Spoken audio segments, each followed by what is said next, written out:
Abstract noun কাকে বলে? যে নাউন বা বিশেষ্য পদ ইন্দ্রিয়গ্রাহ্য নয় তাকে অ্যাবস্ট্রাক্ট নাউন বলে।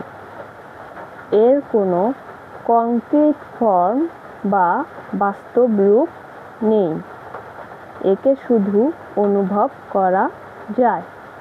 যেমন love, hate, happiness, sadness, poverty, prosperity, etcetera. আচ্ছা, ইন্দ্রিয়গ্রাহ্য অর্থ কি?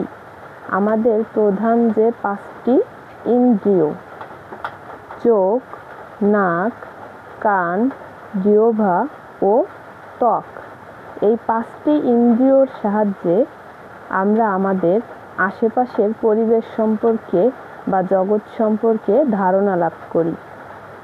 কিন্তু অ্যাবস্ট্রাক্ট নাউন এদেরকে এই 5টি ইন্দ্রিয়র সাহায্যে দেখা যায় না বা শোনা যায় না বা এটাকে ছোঁয়া যায় না, কিন্তু এটাকে অনুভব করা যায়।